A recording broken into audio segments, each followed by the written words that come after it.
se fue todo el carajo. Hace un tiempo ya vengo alertando a todos ustedes sobre los peligros de la inteligencia artificial. En este canal igualmente siempre fuimos muy positivistas de la inteligencia artificial. Siempre la vimos como una herramienta súper poderosa que nos permitía hacer muchísimas cosas increíbles. No por nada le dediqué muchísimos videos a la tecnología de ChatGPT, pero nunca dejamos de asumir el potencial riesgo que traía consigo. Hoy pasó algo que me dejó tambaleando y espero que a ustedes también los deje pensando. Y me di cuenta que básicamente yo, si quisiera, una persona con un poquito de conocimiento, podría hackear al 99% de personas que están viendo este video. Pero a su vez también me di cuenta que hay un hueco gigantesco en toda la infraestructura de las telecomunicaciones. Encontré un hueco gigantesco por donde se lo vea. Este es un video que vengo haciendo hace unos meses, pero con lo que me pasó hoy ya desbordó todo. Estamos hablando del riesgo que corremos gracias a las organizaciones que protegen nuestros datos, a gobiernos y a muchas otras compañías que nos hacen completamente vulnerables. Y eso, sumado a un avance nuevo que salió de inteligencia artificial, básicamente estamos al horno. No importa si sos un programador de la NASA, un ingeniero de datos, un arquitecto de software, estás sal hasta las manos. Hoy esto es posible y déjame explicarte el porqué. Hace un tiempo hice un video sobre cómo protegerte de las técnicas más comunes de hacking. Hablaba de cosas muy interesantes. Hace unos meses atrás hice otro video en el que básicamente hablaba de cómo ser inhackeable y al final mencionaba que uno es prácticamente inhackeable en un punto en el que tienes que estar enfermo. Es casi imposible ser inhackeable. Eso es lo que decía en ese video. Y también al final de ese video hice una pequeña posición dando a entender que ninguno de esos videos servía cuando nos enfrentemos a el hacking más la inteligencia artificial. Sobre todo cuando ocurra un suceso que sucedió hoy. Es decir, ese suceso hoy sucedió para mí. Así que me voy a tomar el tiempo de contarte esto que es muy peligroso y tienen que tomarlo con pinzas, de forma muy calma, tranquila, a pesar de que sea algo que nos pone a todos en riesgo. Y que es un juego que descubrí que lamentablemente no sé si este es el medio para comunicarlo de la mejor forma, pero siento que es donde más llegada tengo, así que se los voy a comentar. Como les digo, esto es algo que va a estar pasando de acá a un par de meses. Ya arrancó y va a seguir sucediendo, así que tenés que saberlo cuanto antes. No me parece mal que estén todos al tanto, ya que no es broma, estamos todos corriendo un riesgo. No es ser paranoico, no es armar conspiraciones. Te voy a mostrar cómo estás corriendo un riesgo. Y no es para avivar giles, es para que sepan protegerse. Bueno, en caso de que haya solución, ¿no? Primero, en principal, quiero contarles cuáles son los dos hechos que desataron que este video lo apresure. Lo iba a sacar en un tiempito y lo saqué ahora, ya, porque creo que es un sentido de urgencia que necesito traerlo al canal, sobre todo porque me pasaron, como dije, algo que son dos cosas, dos hechos que marcaron mi necesidad de sacarlo cuanto antes. Primero y principal, llamaron a un familiar mío, un familiar cercano mío, y había una particularidad, y es que normalmente se hicieron pasar y el famoso llamada de secuestro, que me habían secuestrado. Pero cuando yo tenía que hablar, había una particularidad y es que normalmente no dejan hablar porque es mentira, no estás vos ahí. Es decir, a mí no me secuestró nadie y no estaba yo ahí. Pero cuando me tuvieron que hacer hablar a mí, yo estaba. Es decir, no estaba secuestrado, pero parecía que era yo quien estaba hablando y quien estaba pidiendo ayuda. Es decir, duplicaron mi voz. Era efectivamente mi voz detrás del celular. Mi familiar, altavoz, era mi voz. Esto no es algo nuevo, porque yo obviamente tengo muchos videos hablando de hacking en YouTube, como en las redes sociales. Entonces la gente que sabe se la mide intentando hackearme. Yo por eso sufrí mucho con el tema de los ataques de hacking, porque se la viven doxeándome y haciendo cosas que, nada, como hablo de hacking informática, les encanta hacer. Pero esta vez, como digo, era muy particular, porque no era una llamada, una broma o alguna boludez de esas. Era literalmente mi voz duplicada. Usaron mi propia voz para extorsionar a mi familia, en tiempo real. No frases que yo dije, recreando mi propia voz, respondiendo en llamada con mi propia voz en tiempo real. Ahora, ¿cómo pudieron usar mi voz para hacer esto? Bueno, déjame explicarte. Dentro de unos días voy a lanzar un video documental de la música y la inteligencia artificial. Voy a llamar a varios artistas y demás, así que vean lo que va a estar muy interesante. Y en ese hablo de una tecnología muy específica, DeepCSB, que es un modelo que nos permite agarrar y entrenar a estos modelos con una voz. Es decir, yo agarro la voz de Duki y le pongo muchos audios de Duki, la entreno con la voz de Duki. Con ese entrenamiento podemos tener un modelo resultante entrenado que nos permite, digamos, algorítmicamente simular la voz de alguien más. Es un algoritmo de IA, muy simple. De esa forma tengo un modelo y puedo utilizarlo en otras canciones. Entonces yo lo que hago es reemplazo la voz de Bad Bunny por Duki, por ejemplo. Agarro la voz de, no lo sé, Abel Pintos y le pongo la voz de Luciano Pereira. Agarro la voz de Michael Jackson y se la pongo una canción de los Guns N' Roses. Y suena real. Literalmente suena como si fueran ellos. ¿Por qué? Porque entienden los patrones de la voz. Crearon un modelo que literalmente simula la voz. Esto lo hicieron conmigo. Es decir, utilizaron un modelo de voz, pero una tecnología un poquito más avanzada, que lo que hace es hacerlo en tiempo real. Es decir, yo hablo y lo que yo digo sale con otra voz. Es diferente de un modulador de voz, porque el modulador de voz hace que una voz pase por diferentes procesos de modulación, ecualización y demás, para dar una voz que es diferente, pero no utiliza IA para crear la voz. O sea, no la crea desde cero, sino que toma algo ya existente, modifica algunos parámetros y sale la voz modificada. Esto es distinto. Esto es recrear la voz desde cero. O sea, agarra mi voz, la rompe y la... O sea, lo que yo digo en una llamada, lo agarra, lo descompone y lo reconstruye con un algoritmo de inteligencia artificial para hacer salir otra voz que es la que yo quiero que salga. Hicieron esto con mi voz. Alguien habló y salió exactamente con la misma tonalidad, con la misma forma, con la misma intención y diciendo las mismas cosas, pero con mi voz. De una forma completamente creíble. Es una locura. Y eso no es lo peor. Digo, bueno, ya está. Esto pasó, por suerte, nada, yo estaba al lado y pude evitar que esto sucediera. Pero no fue todo, porque cuando yo agarro y entro a mi mail de YouTube, mamita, bueno, adivinen lo que sucedió. No me hackearon por suerte. Sino que me encuentro con un mail de noreply@youtube.com, que básicamente son mensajes de YouTube cuando te quieren notificar algo. Y el mensaje era un video en el que estaba el Head of YouTube diciendo que tenemos que leer y aceptar los nuevos términos de la plataforma que estaban en la descripción. El problema es que el mismo Head of YouTube estaba recomendando un virus que cuando descargas y abrís te duplica la sesión y te hace un ataque llamado Session Hijacking, que es básicamente tomar una conexión que ya dos partes tienen, hacer de cuenta que sos una de esas y actuar en mi nombre. Yo, por ejemplo, establezco una conexión con un servidor y yo soy el usuario, el servidor es el servidor. Entonces yo, por ejemplo, inicio sesión, cambio la contraseña, hago lo que quiero, porque soy yo. Estás en un juego, estás en una red social. Entonces se hicieron pasar por mí, hicieron de cuenta que era mi sesión y de esa forma pueden hackear canales y hacer muchísimas cosas. Obviamente no llegaron a hackearme a mí porque yo pude reconocerlo. Pero la pregunta es, ¿por qué el head de YouTube estaba recomendando un virus? Un virus que de hecho yo expliqué en el video que hice de cómo ser inhackeable, que explico bien clarito cómo funciona este ataque a los youtubers, sobre todo que les pasa, que les hackean canales, emiten cripto y estafan a la gente. Entonces, ¿cómo YouTube puede estar intentando hackear a sus propios usuarios? No. Lo que sucede fue que es un video creado con deepfake, es decir, no era él, sino que recrearon el video de forma falsa y lo hicieron que diga cosas que en realidad no dijo. Ahora, una pregunta más grave, ¿cómo hicieron para utilizar los servidores de YouTube? Porque dice noreply@youtube.com, un mensaje de YouTube que no deberíamos responderle. Vulneraron los servidores de YouTube, o sea, básicamente hackearon YouTube. La respuesta es que no. Bueno, yo tenía esta duda, así que me tomé el tiempo de contactar a personas que tengo dentro de YouTube y se sorprendieron al igual que yo, así que escalaron urgente el caso y me dieron una respuesta mostrando lo simple que era hacerme creer que el mail era de YouTube. En el sentido estricto de la palabra, los hijackers no están impersonando un mail de YouTube, sino que eso que ellos están usando ahí es una funcionalidad que tiene YouTube Studio que te permite compartir videos privados con otras personas. Cuando yo pongo un video en privado existe una opción para compartir mi video con ciertos mails. Entonces cuando yo comparto mi video con otro usuario le llega un mail de noreply@youtube diciéndole que le compartió un video. Entonces lo que sucedió acá fue que una cuenta llamada YouTube me compartió ese video y eso fue lo que yo vi. Este es un ataque parecido al que mostré en el video de cómo ser hackeable, el de Drive, en el que llegaba un mensaje oficial de google.com, pero la técnica era la misma. Ponían un campo de mail, agregaban el nuestro como una respuesta y enviaban copia de las respuestas. Entonces lo que nos llega a nosotros es nuestro mail y la descripción del formulario. Entonces se podían hacer pasar por Google y algunos se la comían. La diferencia es que en este se aplica inteligencia artificial para intentar engañarnos con la veracidad del mail. Y si bien este tipo de mails con un poquito de investigación se pueden dejar pasar y dar cuenta de la falsedad, en algunos casos de la vida real se puede aplicar en situaciones un poquito más complejas. E incluso potenciar ataques que ni siquiera sabemos que existen, que si lo piensan son muy simples, muy rápidos y en algunos casos masivos. Es decir, así como hacemos un email marketing, podríamos hacer con este tipo de técnicas email hacking automatizado por IA, por ejemplo. Para entender bien los peligros que conlleva la IA, ya hice muchos videos hablando de IA. Si quieren saber bien mi opinión de la inteligencia artificial, de lo que pasa con ChatGPT y todo, tengo un montón de videos hablando de eso. Ahora nos vamos a enfocar en los peligros, pero antes de eso tengo que tocar tres temas que son importantes, que son los que conforman este peligro, ¿ok? Y cada uno por separado no representa un riesgo tan grave, sino que es la suma de los tres aplicado a la falta de seguridad que tienen las empresas respecto a los datos que resguardan de nosotros, sumado a algoritmos de IA que potencian todo esto. Así que para entender todo esto quiero ir por partes. Para eso tenemos que hablar del primero de tres conceptos que una vez que entiendan van a poder entender bien el peligro al que me refiero. Así que arranquemos por el principal, los deepfakes. ¿Qué es específicamente un deepfake? Es lo que vimos recién, pero ¿qué es? Bueno, deepfake es la mezcla de las palabras deep, de deep learning, ¿ok? Que básicamente es aprendizaje profundo y es una rama del machine learning, que a su vez es una rama de la inteligencia artificial, y la palabra fake, que básicamente es falso en inglés. Entonces mezclamos deep con fake, tenemos deepfake. Falso, profundo, profundo, falso. No, básicamente es crear imágenes o videos que son completamente falsos por inteligencia artificial. Esto es algo que ya desde hace años incluso podemos hacer, no es nada nuevo. Básicamente entendemos el comportamiento de un rostro e intentamos reemplazarlo por otro, siento que articule y gesticule basándonos en la información que tenemos de cómo esa persona articula y gesticula. Con el tiempo fueron apareciendo las GANs, que significan Generative Adversarial Networks, y son una clase de modelos de AI que se dividen en dos partes: un generador, que crea imágenes, y un discriminador, que intenta distinguir las imágenes generadas de las reales. Estos dos modelos se entrenan uno contra el otro. Básicamente un modelo crea una imagen mientras que otro intenta detectar si es real. En caso de que considere que es falso, lo descarta y aprende para no hacer más esos modelos falsos.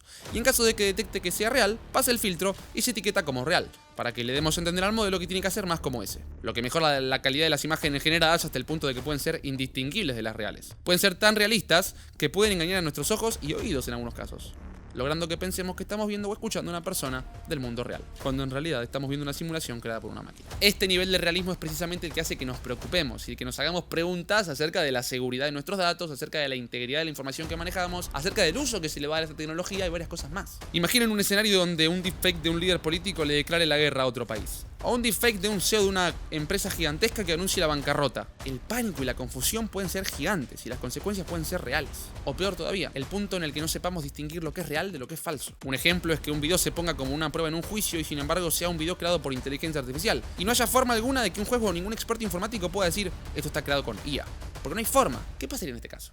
los videos dejarían de ser pruebas. Porque si yo en un juicio muestro un video, a ver, Jaimito robó este almacén, por más que no haya testigos, por más que el juez no tenga ningún tipo de opinión, es un video, es una prueba concreta y concluyente. En este caso no, porque si yo me defiendo y sostengo que es un video completamente creado por IA y demuestro que se pueden crear videos con IA que sean completamente reales, ¿por qué tomaría eso como evidencia? Jaimito no tiene ningún tipo de antecedente, ¿a quién le creo? O sea, ¿descartaríamos el material audiovisual como evidencia en un caso dentro de un juicio? Bueno, este no es el único problema que hay, así hay miles de casos más. Además, los deepfakes pueden ser utilizados en esquemas de phishing, haciéndonos creer que estamos interactuando con una persona de confianza y engañándonos para que revelemos información confidencial o descarguemos software malicioso. Exactamente como lo que intentaron hacerme a mí con el mail de YouTube que me llegó. Esto representa un desafío gigantesco para que aprendamos a discernir lo falso de lo real. Tenemos que tener en cuenta que en un mundo donde la desinformación ya es un problema, esto solamente le agrega como una capa más de problema al problema que ya teníamos. Facebook hace un par de años intentó crear un sistema de deep learning que básicamente entrenaron con millones de videos creados por inteligencia artificial para que pueda reconocer patrones y aprender al punto de poder diferenciar un video real de uno creado o modificado con inteligencia artificial. Pero esto era efectivo hace un tiempo atrás. Hoy en día el margen de error crece. Antes era fácil detectar un video falso de un video real con algoritmos de IA. Hoy en día hay algoritmos de IA de los más potentes que les cuesta reconocer la veracidad de un video. Les cuesta reconocer si es real o si es un video falso. Pero los deepfakes son solo la punta del iceberg, como les encanta decir a los fanáticos de Twitter que no paran de andar haciendo por él. Bueno, digamos, los deepfakes son solamente la puntita de un montón de otros problemas que tenemos. De hecho, es el primero de 3 conceptos que les dije que tienen que comprender y entender el problema que conllevan para entender cuál es el problema más grande al que nos enfrentamos. Así que vamos con el siguiente, que no es un problema menor: los bots y la ingeniería social. Ahora que ya entendemos y conocemos bien el trasfondo de los deepfakes, vamos a pasar a otro tema muy importante. Otro riesgo relacionado con la inteligencia artificial y la seguridad. Y sobre todo la ingeniería social. Si yo les preguntara qué es un bot, probablemente aunque lo hayan escuchado 1000 veces, no sabrían responderme con tecnicismo. Les voy a hacer el favor. Un bot, básicamente, es un programa que está creado para automatizar cualquier proceso en internet. Es solamente hecho, nada más. O sea, un bot que haga tal cosa en internet, pero de forma automática. Por eso cuando alguien dice, no, usas bots, significa que usó cuentas que están automatizadas para interactuar con una cuenta, por ejemplo. Los bots obviamente pueden ser herramientas muy útiles y pueden hacernos la vida más fácil en muchos aspectos, como los chatbots, etc. Pero en las manos equivocadas pueden ser un súper riesgo. Pero estamos hablando de riesgos muy jodidos. Es decir, con los últimos avances de inteligencia artificial, los bots pueden ser una herramienta de engaño y manipulación. Sobre todo, como les dije antes, aplicando técnicas de ingeniería social, que sí, no necesitan pensar porque ya está automatizado. Los bots, específicamente los de IA, pueden ser programados para imitar el comportamiento humano, lo que significa que podríamos tener a un bot, decirle que se comporte como si fuera una persona real en redes sociales o en apps de citas, como por ejemplo Tinder. Pueden enviar mensajes automáticos a las personas, interactuar con ellas y en algunos casos engañarlas para que revele información personal, como contraseñas, números de tarjeta de crédito y otros datos sensibles. A ver, si hoy en día podemos hablar con ChatGPT y le pedimos que se haga pasar por alguien y se hace pasar por ese alguien y tranquilamente tenemos una conversación y no podemos distinguir que es un bot, solamente porque sabemos que estamos en ChatGPT, pero si eso estuviera en una ventanita de chat no lo podríamos distinguir. ¿Ustedes realmente no se imaginan tecnologías específicamente creadas para aplicarte ingeniería social, para manipularte? ¿Se piensan que no sería efectivo eso? Sería completamente efectivo y ya existe, de hecho. Imagínate 10.000 cuentas falsas. Un grupo de personas puede crear 10.000 cuentas falsas en cuestión de unos minutos y pagando más rápido. Ahora en cada una de esas cuentas podría haber un bot encargándose de hablar con 100 personas al mismo tiempo. Esos bots utilizan técnicas de ingeniería social, que son métodos de manipulación psicológica para engañar a las personas y hacerlas vulnerables a ataques cibernéticos. Al limitar la interacción humana, estos bots pueden ganarse nuestra confianza y aprovechar nuestras emociones y sesgos para que, por ejemplo, les des información de tarjetas de crédito o, haciéndose pasar por empleados de empresas o por familiares o por amigos, te inciten a descargarte algún software malicioso o, más fácil, se hagan pasar por alguien que te pagaría por hacer un trabajo. Entonces cuando te mandan un video para explicártelo, está ahí, lo abrís y el video es un virus.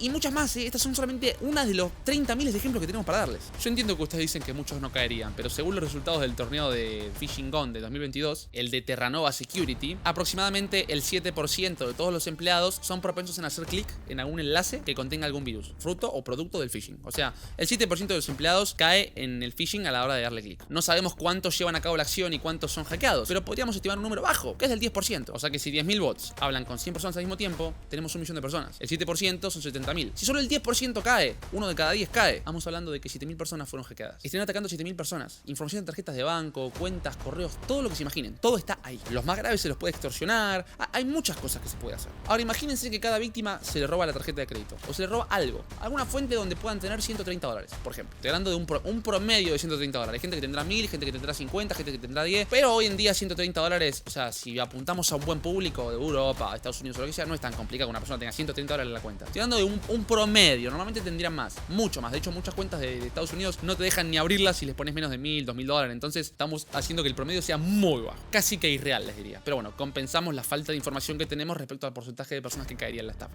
Bueno, los hackers habrían hecho $1 millón. Simple. 7.000 por 130, más o menos $1 millón. descontando lo que habrán gastado en servidores, en recursos, etc. Es una operación costosa que necesita sincronización, cada uno se debería redistribuir su parte, pero no deja de ser una cantidad brutal de plata por un proceso que tardaría menos de una semana si se planea bien. Repito, tiene sus requerimientos, pero incluso con acceso a alguna plataforma cripto, ni les cuento. Muchas empresas tienen regulaciones en el que si empiezan a haber movimientos extraños y hay retiros de muchas cantidades de dinero, etcétera, se bloquean o hay limitaciones. Pero repito, si nos metemos en el mundo cripto, ni les cuento lo fácil que es moverse por ahí. Y no es que el mundo cripto se usa para hackear y demás. Lo que pasa es que el mundo cripto tiene sus particularidades para hacer que el movimiento de dinero de forma ilegal sea muy simple. Cada vez está más complicado, pero no deja de ser la mejor opción hoy en día, después del efectivo. De hecho, esto ya está demostrado y puede suceder. Los bots hechos específicamente para atacar son realidad. Y esto no es algo nuevo. Hoy en día tenemos 20, 30 veces más la capacidad de cómputo que teníamos hace 10 años. Y aún así, hace 10 años estas cosas ya existían. CyberSeason hizo un experimento en el que se liberaron nombres de usuario y contraseñas para el protocolo de escritorio remoto, el RDP. Todo esto en la Darknet y sitios de pegado, o sea, los patch sites. Esto para ver cómo los atacantes y sus bots hackeaban. Los investigadores observaron un bot que se infiltró en la red a través de RDP y realizó una explotación automatizada de la red a una velocidad increíble. Este bot allanó el camino para que los atacantes humanos entraran en el entorno y llevaran a cabo tareas como explotar vulnerabilidades conocidas, escanear la red y volcar las credenciales de las máquinas comprometidas mediante el código malicioso. El bot también creó nuevas cuentas de usuario que permitían a los atacantes acceder al entorno si los usuarios de las máquinas cambiaban sus contraseñas. Eso y varias cosas más. Todo este proceso se hizo solamente en 15 segundos. Y encima crearon un backdoor para que los atacantes entraran y después se llevaran 3 GB de información. Repito, todo esto en solamente 15 segundos y hecho automáticamente por un simple uno. Bueno, en cuanto a ataques grandes, tenemos por ejemplo el de Yahoo. En el caso de Yahoo, en 2014, podemos ver cómo los bots pueden ser usados para comprometer enormes cantidades de cuentas. En este ataque, los hackers tuvieron acceso a cerca de 500 millones de cuentas, aunque solo generaron cookies para unas 6.500. El ataque comenzó con un correo electrónico de spear phishing enviado a un empleado de Yahoo. Una vez que el hacker ganó acceso, buscó la base de datos de usuarios de Yahoo y la herramienta de gestión de cuentas. Para mantener su acceso, instaló un backdoor en un servidor de Yahoo, robó una copia de seguridad de la base de datos de los usuarios de Yahoo y la transfirió a su propia computadora. La base de datos contenía nombres, números de teléfono, preguntas y respuestas de seguridad de las contraseñas, correos electrónicos de recuperación de contraseñas y un valor criptográfico único para cada cuenta. Utilizando esos datos, los hackers pudieron acceder a las cuentas de ciertos usuarios. O sea, sí, más o menos 500 millones de personas comprometidas. Esto en su momento porque había un hueco de seguridad muy grande y es que muchas veces la gente, los desarrolladores, los datos que guardaban no los encriptaban. Entonces lo que pasaba antes era que te hackeaban la base de datos y tenías todos los datos expuestos. No es tan difícil tampoco desencriptar algo, y más si conoces el algoritmo de fondo, pero no es lo mismo que regalarle los datos en bandeja. Toma, me hackeaste la base de datos, ahí tienes los nombres. No, o nosotros cuando hoy hacemos algo, todos los datos, si ustedes se crean una cuenta, ponen un usuario, etcétera, si Mark Zuckerberg quizás saber el dato, no puede. ¿Por qué? Porque está cifrado. La base de datos no tiene un dato que dice su contraseña. Tiene un dato que pasa por 30.000 procesos para que sea casi imposible de identificar. Entonces, de esa forma, cuando el hacker hackea la base de datos de Facebook, ve códigos raros que si los prueban en la contraseña no es. ¿Por qué? Porque la contraseña remil encriptada. Pero bueno, en este momento no había esas medidas de seguridad. Esto igual es un tema, lo de los bots es un tema que les puedo comentar más en profundidad, pero simplemente quiero que lo conozcan por arriba para que entiendan la gravedad del asunto. Y eso que no es el problema más grande. Vamos con el siguiente. Es decir, vamos con el tercer concepto que tienen que tener en cuenta antes de ir al problema más grande. La IA en la privacidad. Sí, otro punto muy importante es la privacidad de nuestros datos. Para funcionar de manera efectiva, los algoritmos de inteligencia artificial requieren enormes cantidades de datos, que frecuentemente incluyen información sensible y personal. Nuestros hábitos de consumo, ubicaciones, interacciones sociales e incluso nuestros patrones de sueño y de salud. Todo esto puede ser recopilado y analizado por estos sistemas. Esto puede ser beneficioso para personalizar servicios y optimizar nuestras experiencias, pero también plantea riesgos significativos si esos datos se manejan de forma irresponsable o malintencionada. Por ejemplo, en el contexto de vigilancia, todos este tipo de datos pueden ser utilizados para analizar nuestro comportamiento, como digo, nuestros patrones de sueño, pueden ser utilizados para todo. Y sí, normalmente lo utilizan para mejorar nuestro servicio, optimizar las interfaces y brindarnos una mejor experiencia. Hasta ahí está perfecto. Pero en otros casos lo pueden utilizar, como pasa en algunos casos de los gobiernos, por un tema de control social. Es decir, utilizan todos estos datos, todos estos patrones y todo lo que tienen sobre nosotros con el único fin de tener control social y político. Un ejemplo es el de China y su sistema de crédito social. Este es un ejemplo espectacular en el que utilizan un análisis de datos a gran escala para supervisar y controlar a su población. El sistema de crédito social de China califica a los ciudadanos en base a su comportamiento en una amplia gama de actividades, desde el cumplimiento de leyes de tráfico hasta la crítica al gobierno en redes sociales. Los puntajes pueden influir en una serie de oportunidades y servicios, desde el acceso a empleos y préstamos hasta la capacidad de viajar. O sea, si vos tenés una multa, vas y bardeás al gobierno chino en redes sociales, todo eso te genera un perfil que te puede hacer que incluso no tengas acceso a préstamos o empleos o a muchas cosas. Una locura. Otro ejemplo es el de la vigilancia en las redes sociales. Muchos gobiernos y organizaciones usan IA para monitorear las redes sociales y rastrear la disidencia o planificar estrategias de propaganda. Un ejemplo notable es la supuesta interferencia rusa en las elecciones de Estados Unidos en 2016, donde se usaron algoritmos para amplificar mensajes divisivos y dirigir publicidad a grupos demográficamente seleccionados. Otro ejemplo es el de reconocimiento facial. La inteligencia artificial también se utiliza en tecnologías de reconocimiento facial que pueden identificar a individuos en multitudes. Un ejemplo es Clearview AI, una empresa que acumuló miles de millones de fotos de la web para alimentar el sistema de reconocimiento facial y fue vendido a fuerzas del orden de todo el mundo. Esto nos pone a pensar seriamente sobre nuestras preocupaciones y nuestros derechos, los derechos que tenemos nosotros sobre nuestra propia información. Es decir, ¿cuánto poder tengo yo sobre mi cara, sobre mis gestos, sobre mis datos biométricos, sobre mí, sobre mi información, sobre yo? ¿Cuánto es el control que tengo sobre esta información? ¿Cuáles son los derechos que yo tengo para exigir sobre este tipo de cosas? Y acá viene el punto más grave, y es que no es que solamente los gobiernos y las empresas y las grandes corporaciones tienen acceso a estos datos, sino que en muchos casos cualquier empleado que trabaje directo con interacción al cliente tiene acceso a nuestros datos. Porque tiene que ver con un tema de marketing, de proceso de venta y demás, tienen que tener acceso a nuestros datos para ciertas cosas. Entonces, cualquier empleado, por ejemplo, de personal claro, Movistar o cualquier línea telefónica, puede tener acceso a todos mis datos, incluyendo dónde vivo, mi DNI, solamente con poner mi nombre. Ponen mi nombre y le saltan todos mis datos. ¿Eso no representa un peligro? Pero bueno, entendamos que pasan por un filtro y que los empleados se capacitan y que no manejan, porque están monitoreados, no manejan mal nuestra información y que son gente responsable y que no tienen ningún tipo de fin dañino. Ok, listo. ¿Y quién los protege a ellos? ¿Quién protege a los empleados de estas compañías que tienen acceso a nuestros datos? O sea, empleados que son gente que accede a nuestros datos. ¿Quién los protege de hackers que quieran atacarlos para robarles el acceso a esos sistemas que le dan nuestros datos? O sea, yo soy Jorge, tengo acceso a todos tus datos porque entro a un sistema. ¿Qué pasa si me hackean a mí, a Jorge? Y ahora ellos tienen acceso a tus datos. Bueno, esto pasa. Sin ir más lejos, incluso un grupo de hackers que hackeó a artistas, cantantes, políticos, influencers, etc., me contactó. Me pidieron ayuda, específicamente me pidieron un favor puntual, a cambio de ellos darme información sobre todas sus movidas, cómo atacan, cómo se mueven, etc. Me hablaron por Instagram y por WhatsApp. Uno de esos trucos consistía en atacar a empleados de compañías telefónicas y robar su sesión. De esa forma tenían un enlace con el que accedían a una interfaz que podías hacer de todo. Ver todos los datos de la persona, bloquearte de la línea y muchas cosas más. Lo malo era que si detectaba la sesión de 3 IPs diferentes, o sea de 3 lugares diferentes, te la cerraba por medidas de seguridad y cambiaba el login. Entonces solamente podías acceder desde un dispositivo. Yo accedía desde mi celular, por ejemplo, y accedía a los datos de quien quiera. Me pasaban a mí acceso y yo lo podía hacer. Básicamente me estaban brindando la herramienta para cometer un acto ilegal con la información y con el acceso a otra gente. O sea, si yo tenía acceso a los datos de todos ustedes, porque me los pasó un hacker, ¿qué pasaría si hay gente que se dedica a esto? A robar datos, a vender este tipo de acceso, a hacer este tipo de cosas. Empleados directos. ¿Qué pasa con toda esta información? Obviamente yo no hice nada ilegal. No voy a confesar, no voy a ser tan pelotudo. No hice nada ilegal, obviamente. Simplemente les demuestro que me dieron muy rápido acceso a una herramienta tan poderosa en donde había datos de un montón de argentinos. Y extranjeros también, por supuesto, pero estamos hablando de dentro de Argentina. Básicamente me dieron todas las herramientas para hacerlo y me fueron mostrando cómo, de forma muy educativa, podíamos hackear a cualquier empleado. De hecho, se venden los logins en la Deep Web y muchas otras cosas más en las que no me voy a meter, pero en resumidas cuentas, cagaste. Porque tus datos son muy fáciles de obtener. ¿A qué quiero llegar con esto? Necesitamos que los gobiernos y las empresas sean responsables acerca de cómo utilizan nuestros datos. Deberían existir mecanismos muy claros para rendirnos cuentas cuando nuestros datos sean vulnerados. Porque así como yo, si quisiera, habría podido acceder a los datos tuyos tranquilamente, solamente buscando tu nombre, cualquiera podría acceder a los míos y viceversa. Entonces, las empresas que recopilan todos estos datos y que básicamente son hackeadas y vulneradas todo el tiempo, que de hecho hice un montón de videos explicando cómo hackean a las empresas, ¿qué nos tienen que pagar nosotros? O sea, ¿qué resarcimiento económico, cómo nos pagan a nosotros por usar nuestros datos, por exponerlos de forma tan atrevida y vulnerar nuestros derechos, en caso de que los tengamos? ¿Cómo nosotros nos beneficiamos de eso? Porque nos acaban de cometer una infracción, expusieron nuestros datos y eso pasa todos los días. ¿Qué hacemos entonces? Estas son preguntas súper interesantes, pero con este punto cerramos los 3 conceptos que tenemos que entender para ir al problema más grande. Ahora sí, vamos con el verdadero problema. El verdadero problema.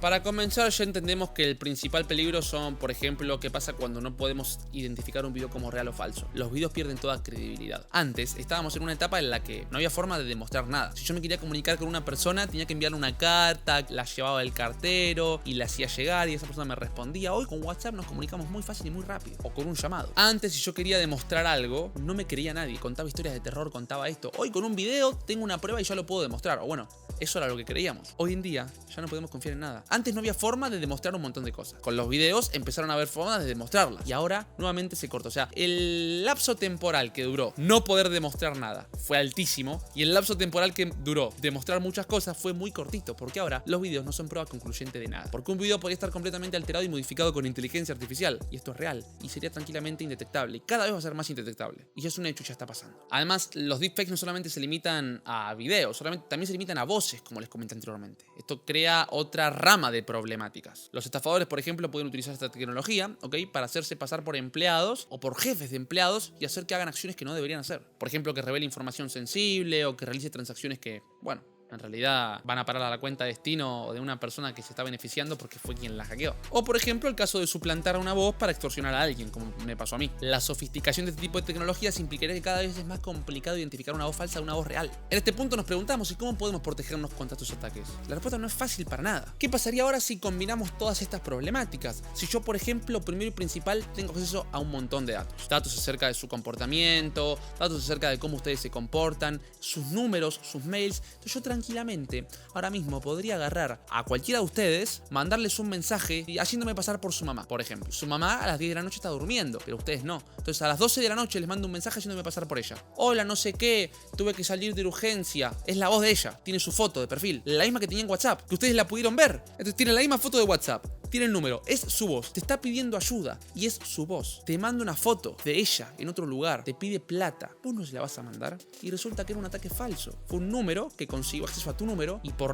todos estos datos que las compañías les entregan sin darse cuenta porque sus empleados fueron hackeados y entienden cómo funciona el árbol genealógico y saben que es tu mamá. Saben la foto que tiene en WhatsApp, saben cómo te hablaría, saben la forma en la que te habla y esto genera ataques cada vez más personalizados. ¿Y qué pasa si yo automatizo este tipo de ataques? ¿Qué pasa si yo tengo una base de datos con 10.000 números, por ejemplo? Y tengo 10.000 datos acerca del comportamiento de esas personas. Y agarro las 10.000 madres, o los 10.000 padres, o los 10.000 personas que sepa que son familiares de confianza de esa persona. Porque con algoritmos de IA se puede saber la persona con la que uno más habla o la persona de más confianza y aprender del chat. Yo puedo aprender de cómo habla mi amigo porque le paso un modelo de IA todos los chats con mi amigo y aprendo a hablar como él. Esto los algoritmos de IA lo pueden hacer. ¿Qué pasa si combino este tipo de información con la información que le brindan las empresas con deepfakes y bots? Literalmente tenemos un bot que es capaz de recopilar información que las empresas tienen tan libremente y que la utiliza para crear deepfakes y mandar fotos, videos y audios comunicándose de la misma forma que lo haría cualquier persona y hacer ataques simultáneos de forma masiva. ¡Pum! De la nada a 10.000 personas les llega un mensaje de una persona conocida que cambió de número pidiéndoles plata, pidiéndoles cosas. ¿Qué pasa si esto lo automatizamos? Sí, quizás nos gastemos plata en comprar un nuevo chip, pero si lo hacemos a gran escala, esto es algo que es muy fácil, muy simple de hacer. Estamos todos corriendo un riesgo porque es algo que, como no sucedió antes, ahora estamos todos expuestos. Pero cuando empieza a suceder, ahí vamos a tener mucho más cuidado. Cuando sea algo tan común que a todo el mundo le pase, ahí vamos a empezar a concientizar, porque antes no nos llegaban mails pidiéndonos que nos descarguemos software o virus falsos. Como hay conciencia sobre el tema, ustedes ya se lo piensan. Ah, ok, o sea, si me descargo esto es un virus, no me lo descargo. Ah, si me llegó un mail, un mensaje al celular diciéndome que me hagan un iPhone, el último iPhone, no lo voy a abrir porque sé que es una mentira. Entonces, ahora, como no hay nadie hablando de este tema y es algo tan posible, nadie nos advierte, pero es la realidad. Estos ataques atacan directamente la forma en la que nos comportamos. Y así es como puedan atacar países o estados enteros. ¿Qué pasa si automatizamos a una inteligencia artificial para atacar el sistema de seguridad de una empresa importante? Porque así como yo a ChatGPT le pido construirme un formulario, le pido hacerme un código en Python que me convierta a grados Celsius a grados Fahrenheit y lo puede hacer, ¿qué pasaría si yo agarro y le digo, bueno, automatizamos un ataque para hackear a esta empresa? Ahora tiene una ventana de contexto no tan grande, pero con el tiempo la ventana de contexto va aumentando, ya se duplicó, se triplicó, se cuadruplicó, ya estamos en por 32 e incluso la ventana de contexto es mucho más grande. No falta mucho para que sigamos aumentando la ventana de contexto. Cuando aumentemos la ventana de contexto a escalas agigantadas, vamos a poder entender con muchísima mayor complejidad el trasfondo de un sistema, permitiéndole a las máquinas automatizar este tipo de procesos. ¿Me explico? Para poder automatizar ataques directamente a distintas compañías, brindándoles de los recursos y que esa IA funcione como cerebro que ataca. ¿Me explico? Es como un cerebro que tiene un montón de recursos que sabe cómo administrar y distribuir para hacer un ataque exitoso, porque se lo estamos permitiendo, porque ya hay modelos entrenados específicamente para resolver problemas, como, si no me equivoco es Deep Code, si no me equivoco es algo en su momento de DeepMind que habían lanzado, ahora tiene otro nombre, DeepMind, pero en su momento lo crearon para resolver problemas y lo resolvieron con muchísima más facilidad que otro tipo de programadores. Entonces, de esta forma, con más ventana de contexto, con más capacidad y con el avance, se podrían automatizar ataques. Y no solamente a empresas, sino que a todos nosotros. Ahora mismo todos podríamos recibir un llamado quizá. Una de cada 3 personas recibe un llamado. Entiendo que los recursos de cómputo son altísimos, pero si se baja mucha plata, significa que se entiende que se va a recuperar más plata. Y recibo un llamado y atiendo y es mi mamá que me está pidiendo un montón de cosas que no es ella y me la como, me la morfo y es algo de vida o muerte quizá. Y quizá con que el 5% caiga ya es una locura locura de plata, es una locura de cosas que incluso si le apuntamos a un público con plata, ¿por qué? Porque las compañías tienen un montón de datos, quizá cuánto ganamos, un montón de cosas que son completamente privadas, pero que hablan mucho de nosotros y si estamos dispuestos a pagar. No es lo mismo que yo le pida $10.000 a una persona que gana $1.000 por mes, que le pida $10.000 a 1000 dueños de empresas que sé que gana más de $100.000 por mes. Es que ni se lo piensan la mayoría, lo pagan y chau, la probabilidad es muchísimo más alta. Y la IA podría entender y aprender a reconocer estos patrones, a entender estos datos y automáticamente saber a quién apuntarle, saber a quién atacar, e incluso podríamos personalizar los ataques de hacking. ¿Cuál es la única forma que yo creo de evitar esto? Por un lado, las empresas tendrían que capacitar mucho mejor a los empleados, limitar el acceso que le dan a nuestros datos. No solamente eso, también tendrían que haber un montón de políticas de regulación de la inteligencia artificial. Entiendo que eso le limita el crecimiento, pero por lo menos en cuanto a seguridad se habla estaríamos más seguros. Y para mí esto no se lo va a mencionar nadie, porque si ustedes se ponen a investigar políticas, Estado, empresas, son cosas que se aplican a las grandes corporaciones, a las grandes organizaciones, pero a nivel individual, yo, ¿qué puedo hacer? Bueno, tenés dos respuestas. La primera es nada. No puedes hacer nada. La segunda, un camino un poco ilegal. Porque ¿qué camino me queda? Si todas las compañías tienen mis datos, ¿qué tengo que hacer? Mantenerme en el anonimato. Pongo el celular a nombre de mi vieja, pongo el auto a nombre de mi tío, me registro en una FIPA a nombre de mi padre. ¿Qué hago? Tengo que estar viviendo en el anonimato. Y de esa forma incluso exponemos a nuestra familia. Porque no le exponemos a nosotros, exponemos a nuestros familiares, a la gente que nos confía la posibilidad de otorgar todo a su nombre. Para nosotros estar anónimos, tenemos que exponer a más gente. No solamente que es ilegal, sino que encima estamos corriendo riesgo. Pero si el Estado, si las organizaciones, si las empresas, si la economía no nos brindan otra solución, ¿qué podemos hacer al respecto? ¿Tenemos que manejarnos de una forma en la que no nos deberíamos manejar solo para que cuando alguien busque nuestro nombre no salga porque no tenemos nada asociado a nosotros? Ni empresas de telecomunicación, ni líneas telefónicas, ni impuestos. Seríamos inhackeables. Sí, pero ¿a qué costa? A costa de la ilegalidad. El sistema no está estructurado, no está preparado para enfrentar este tipo de ataques masivos, porque cualquiera podría caer, cualquiera podría ser completamente rastreable. Es algo que podría pasar, es algo que está ahí, que cualquiera puede hacer, que cualquier persona que tenga bastante plata en el bolsillo podría automatizar y hacer fortuna, mucha plata. Y esto no debería ser así. No debería ser un hueco legal tan accesible. Hasta hace un tiempo mostré como si yo llamaba a una compañía telefónica y me hacía pasar por esa persona, me daban otro chip a nombre de él. Sí, mi nombre es Lucas Dalto. Ah, o sea que vos vivís en tal lugar y sos tal persona. Eso es completamente grave. Si yo hoy en día voy a y le digo el DNI, eso que le estoy diciendo permite asociar a dónde yo estoy viviendo. Yo pongo el DNI de una persona en el chat de WhatsApp de en vez de preguntarme o intentar averiguarlo, me tira la dirección en donde tengo contratado el servicio. Eso es un hueco de seguridad, eso es una falta de responsabilidad por parte de las empresas. Y creo que es algo que hay que corregir urgente, porque si no lo corrigen, van a obligar a la gente a estar en la clandestinidad de la información, van a obligar a la gente a estar en el anonimato, que no tengan nada a su nombre, e incluso van a afectar a las estadísticas de ustedes, que van a tener empresas que van a tener que perder plata por la falta de aserción que tienen con los datos. ¿Por qué sale todo esto? Porque no son capaces de filtrar la información, de resguardarla con cuidado y terminan sucediendo este tipo de problemas. Entonces, este es un video de queja para que ustedes aprendan a entender lo que pasa, para que intenten ser cuidadosos. Y ese es un aviso. Sé que es algo que básicamente no podemos hacer, porque hoy en día estamos todos desprotegidos, vea por donde se nos vea. Hoy en día todos somos muy vulnerables, todos somos muy hackeables. Por más que seas el programador de la NASA, que te acabo de mostrar que podría ser completamente una víctima. Y si no sos vos la víctima, es tu familiar.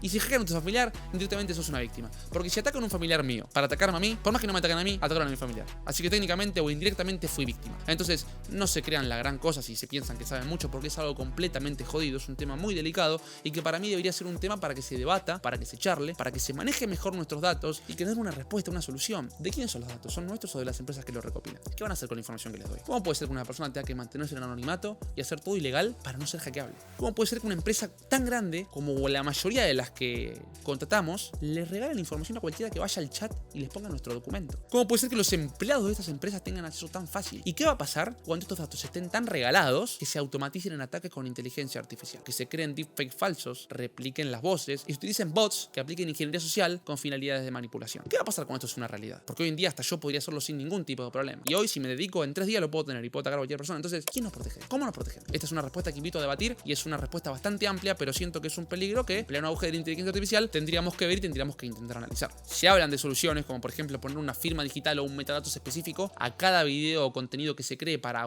afirmar la autenticidad del mismo. Podemos intentar educar y concientizar a las personas que resguardan nuestros datos, que son los empleados. Educación dura, muy dura. No tenemos que ser tan a la ligera, no le des los datos, no, cuidado con esto. Tienen que ser personas que sepan mucho del manejo de la información, que sepan mucho sobre informática, porque hoy en día, sí, cualquiera que va a un call center tenés un montón de datos, pero entiendo que eso no es rentable para las empresas, porque hoy en día a un call center le pagas 2,50, pero no, porque tiene nuestros datos. Y una persona que le pagas tan poco, le va a chupar un huevo andar regalando nuestros datos. Entonces, y más si ustedes no los castigan de ningún tipo de forma, entonces tiene que ser gente gente que sepa de los datos, sepa cómo evitar hacking. Tienen que, digamos, contratar gente que sea un poco más competente en este ámbito y a bajar la plata que se tenga que bajar, porque estamos dando nuestra información y eso se tiene que respetar. Por otro lado, se está trabajando también en tecnologías de detección, cosa que es complejo, pero son tecnologías que detectan cosas creadas por IA. Además, desde el apartado legal, desde la normativa y la legislación también se intenta trabajar o se debería trabajar en proyectos para intentar regular esto de tal forma que sepamos bien qué se hace con los datos, cómo se hace con los datos y se pongan limitaciones o no a los modelos de IA que pueden hacer este tipo de cosas. Y por otro lado, la cooperación internacional, que esto es un poquito más jodido, pero básicamente es liberar completamente el conocimiento sobre la IA para que podamos asegurar los sistemas. Porque una cosa es una economía limpia y que todos tengamos libertad de competición.